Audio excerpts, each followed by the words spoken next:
Coming up on Network Africa. One suspect once again appears in a Johannesburg magistrate court for the alleged murder of 8-month pregnant Shekufatso Pule. Vote counting underway in Malawi after Tuesday's presidential rerun election.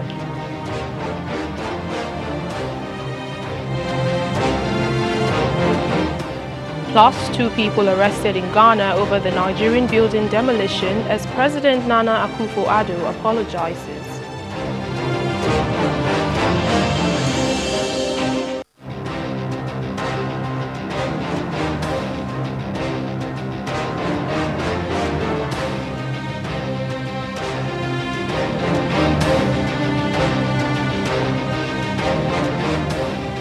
Hello and welcome to the program. I'm Layo Adegoke.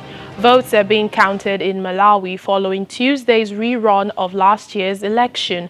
Polling was largely peaceful, although President Peter Mutharika accused the opposition of acts of violence in its strongholds in the center of the country. His narrow victory in 2019's poll was annulled in February after judges ruled that there had been evidence of vote tampering. The incumbent is facing a strong challenge from an opposition coalition led by Lazarus Chakwera. The results, according to the Electoral Commission, should be out in the next 8 days. A 31-year-old man, Mikiyase Malefane, has once again appeared in court, a Johannesburg magistrate court, for the alleged murder of an 8-month pregnant lady earlier this month. A large crowd gathered outside the court demanding justice for the victim and the many other women who have died from violent attacks in the country. 28-year-old Shekufatso Pule was stabbed to death and hung up a tree to die, along with her 8-month-old unborn baby, on the 5th of June this year. Today, 31-year-old Mzikaise Malepane appeared before the magistrate John Baloyi for a second time in connection with this time via camera. The restless crowd in court sometimes angered the magistrate. There's so much commotion, please keep quiet there. The session wasn't long and was soon adjourned for the accused to get legal representation. I vote for you to obtain services of a private attorney. You are in custody, no bail. You won't be brought here. We will be seeing you via AVR camera. Thank you.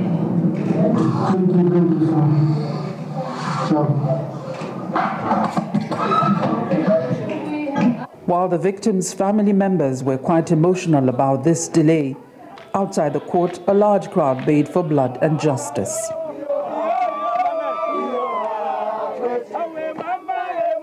We want justice for Shekufatso and her baby, but the way in which the judge acted, I really feel that he shouldn't have acted in that manner. I mean, last week Muzi did say he can't afford a lawyer. All of a sudden, he can afford a lawyer, and no questions were ever asked as to why he's all of a sudden being able to afford a lawyer.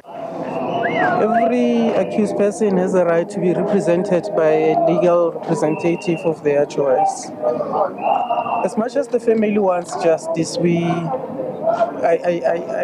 feel the public, but we also need to let certain things to unfold. We need to let the court function in the manner that they should. We need to also allow him to obtain his legal representative of his choice. If he chooses that he doesn't want to be represented by the legal aid and he needs a private attorney, we should also allow him. It is his right. I am not of the view that it is a delaying tactic. The case has been adjourned to the 2nd of July when hopefully people will begin to hear or understand the motive behind the killing of Shekufatso Pule and her unborn baby. Sadly, since her body was discovered hanging in this area about 3 weeks ago, no fewer than 6 bodies of women and children have been recorded in several parts of South Africa. From Johannesburg, South Africa, Betty Dibia, Channels Television News. Well, back here in Nigeria, Speaker of the House of Representatives, Femi Gbajabiamila, has described the demolition of the Nigerian embassy residence in Ghana as an attack on the Nigerian state and goes beyond apologies or rebuilding the structure. The Speaker says the legal issues surrounding the land should not be settled by a Ghanaian court. He was speaking at a meeting with the House of Representatives Committee on Foreign Affairs. Our correspondent, Terry Ikumi, has the report. An international embarrassment.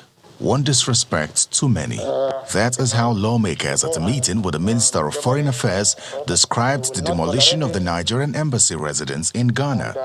Although the Ministry of Foreign Affairs says the action was carried out by non-state actors, for the lawmakers, maybe it's time to kick diplomacy out the window. Honorable Minister, I think it's about time we took a very huge leap, a decisive measure in ensuring that they regret their action. If you don't take steps, it will happen again. It's happened in South Africa, it's happened in China, it's happening in our backyard. In the near future, we may end up closing almost all our embassies or missions all over the world because we are not serious about our foreign relation. It's like somebody going to the presidential villa and breaking the gate of Mr. President because every ambassador is representing Mr. President. The minister updates the committee on how the federal government is handling the matter. We are now at the stage of establishing the legal status of the property, since there are those who are claiming ownership. We have our own documentation that we are putting together to also assert the ownership.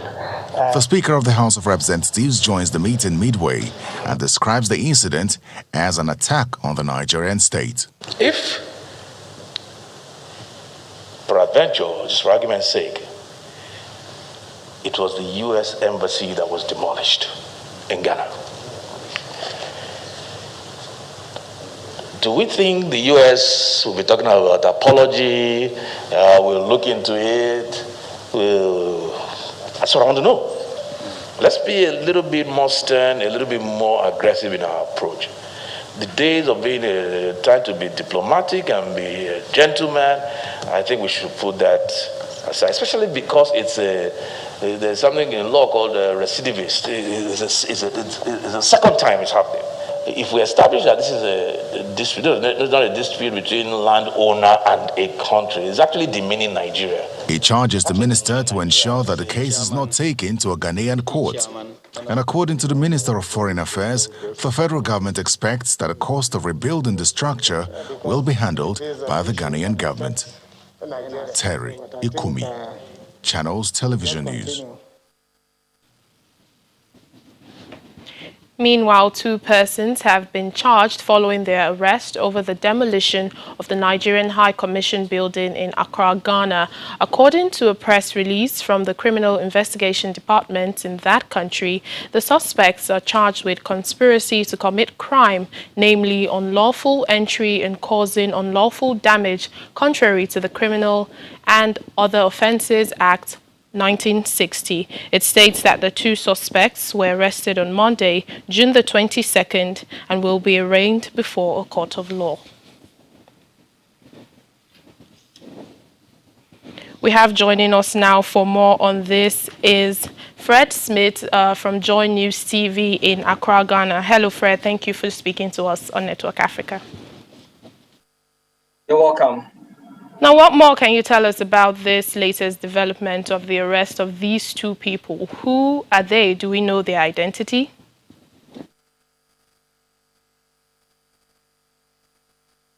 Well, we heard in the last 2 hours that 2 persons had been arrested by the police CID in connection with this incident. The police did not give names for these 2 persons, but they have been put before court, as we've already heard. They have gone to court, and the court, we're yet to know what the outcome is, because the police did not allow the media in. They did not invite the media to this court. What I want to clarify is the the building which has been demolished. This building is at the residence of the Nigerian High Commissioner to Ghana. It is at the extension of that residence. And so the person who did this demolition actually broke the gates to the High Commissioner's residence, and they got access to that facility as well. The Nigerian High Commission in Ghana itself is located at a location called Jowlu. That's about 15 to 20 minutes away from where the residence is. And so this is not the Nigerian High Commission itself. Many don't know this, and I needed to bring clarity to it. The other issue has to do with who... You can go on, Fred. Yeah, you can go on. Yeah, the other issue has to do with who the individual or group is that undertook this action.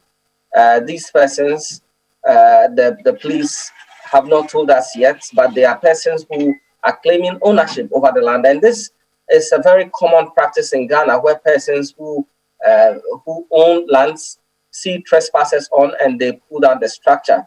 I recall a point in time when the government gave out a land to the National Peace Council to set up its new offices. Some persons who thought that that building belonged to them went and pulled the building down. This is a building that belongs to the state, and so it happens quite often in Ghana. Because of this, the government has actually passed a new law which makes punishment for this very, very severe, but it continues to happen in Ghana. All right, then, Fred Smith, correspondent for Joy News TV. Thank you for speaking to us on Network Africa. Thank you for having me.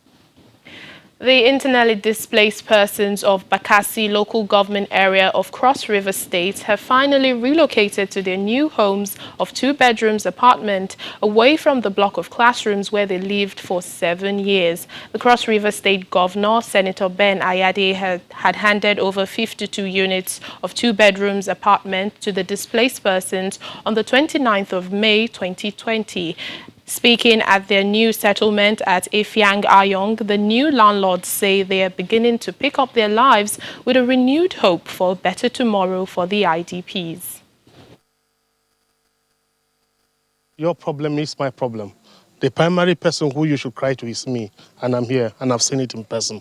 We will solve the problem. Finally, the promises become reality for the displaced Bakassi people, who have now relocated to a new housing estate, a reprieve to the refugees who have lived in terrible conditions for years. In less than a month after the handing over of the housing units, the refugees have since settled in and are gradually getting their lives back to normal. Although the returnees say the state government is doing all within its powers to ensure the refugees are comfortable, they are appealing to the federal government for more assistance. We appreciate our governor that is having restored our dignity. We request much several times that we plead our presidency look into the Bakassi issue. Resettle us.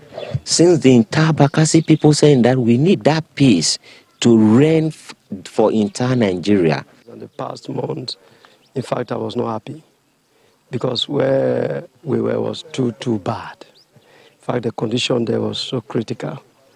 So for now, you can see me standing right in front of my building that has been handed over to me. And you can see my family too inside the house, so I'm very, very happy. The realization of the social housing project is a welcome development. He has taken people who have suffered for over 8 years lying on the floor with no roof over their heads. And he's taking them out of there, he's accommodating them.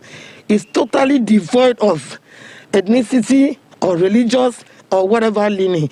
The new house owners are happy to be given a chance to start a better life as they hope for a permanent resettlement to their home communities in the future.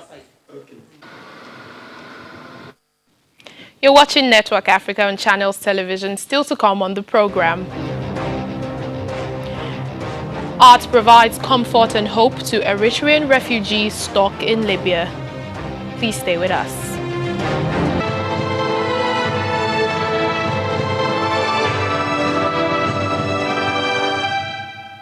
We begin our coronavirus coverage in South Africa, where volunteers are taking part in the Wits and Oxford University's vaccine trials for COVID-19 over the next 2 months. Scientists hope to know if it works by the end of this year, 2020.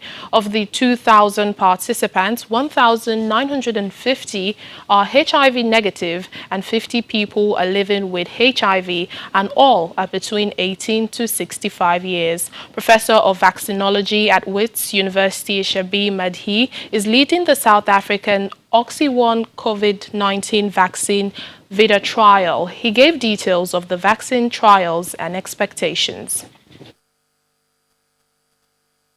There's a number of vaccines that are currently under development, more than 100 different vaccines. And of those 100 vaccines, at least 5 of them have now gone into human trials.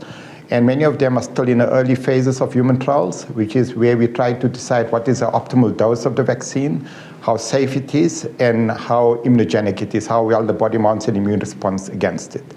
But the one vaccine that is furthest in terms of clinical development is a vaccine that was developed by the University of Oxford.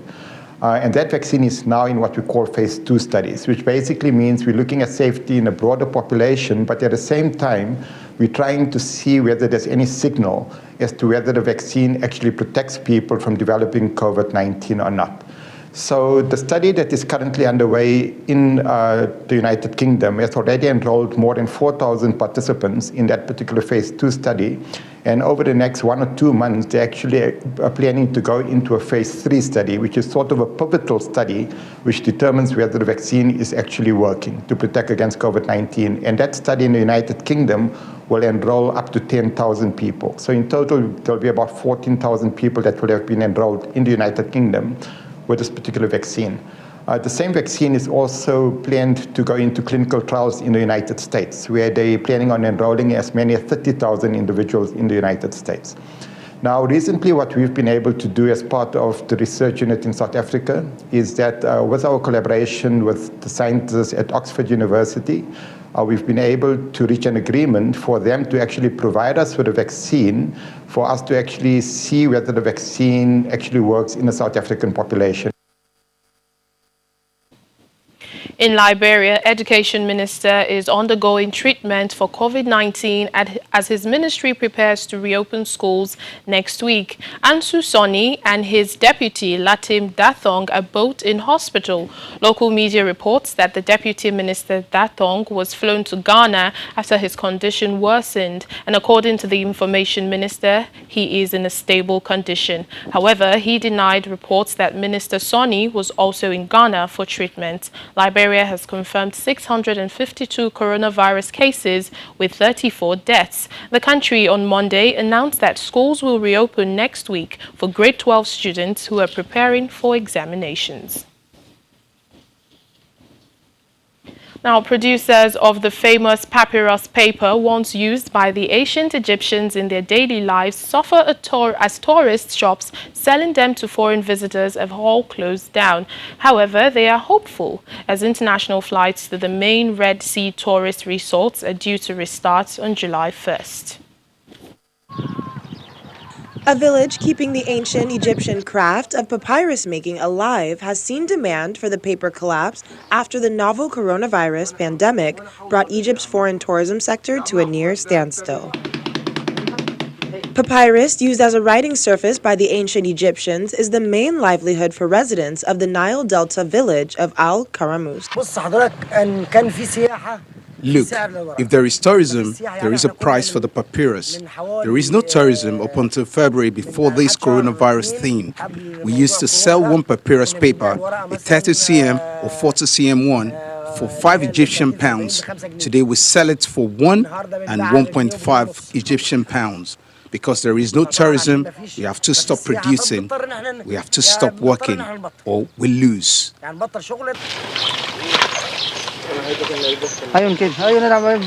The paper is made by cutting strips from the stalk of the papyrus plant, pressing them together, and drying them to form a smooth, flat sheet. Many of the residents of Al Karamus, about 80 kilometers northeast of Cairo, are involved in farming, processing, and decorating papyrus with ancient Egyptian hieroglyphics or images of pharaohs before it's sold in tourist spots on the Red Sea or in Cairo. The producer or the farmer is very tired. The price of selling papyrus paper is less than the cost of making it. So of course, if this goes on, the product will disappear completely. We pray to God that things get better, and we look forward to the next season, God willing. Egypt has confirmed about 50,000 cases of the new coronavirus, and the number of reported cases has continued to rise in recent weeks as the government eased restrictions on movement and allowed some hotels to reopen at limited capacity. Being stranded in a strange land is no joke, but for this Eritrean refuge, his passion and talent for art has provided comfort and hope as he's living in Libya. Amid an ongoing conflict and a deteriorating economic and social situation due to the COVID-19 lockdown measures in the country, he finds his peace. In an unfinished building in a downtrodden neighborhood of Tripoli, Solomon Gebreyonis Alima, a 29-year-old Eritrean refugee, can be found most days sketching and painting. Painting means life to me. It's part of my life. Alima has been drawing and painting since he was a young child. He says he's self-taught and has never attended formal art classes. His Christian faith is also a strong influence, and much of his artwork is religious in nature. During the lockdown, he found escape in art. All of the people, when they pray, they get some kind of hope. And by using this painting for praying, people keep their faith. The dimly lit, overcrowded building he lives houses around 200 refugees from Eritrea, Ethiopia, and Sudan. The lockdown has left them struggling to get by. People's thoughts are very much about coronavirus. They are so worried because most of the people live a hand-to-mouth existence. Alima left his home and family determined to pursue his dream of studying art. His attempts to reach Europe have so far failed, and he's stuck in Libya for now. I have been in Libya for 3 years, and one thing that gave us hope is being under UNCHR. We did not lose hope due to this and due to our faith. Libya has been under lockdown due to the COVID-19 pandemic since mid-March, preventing many refugees and migrants from earning money through daily labor.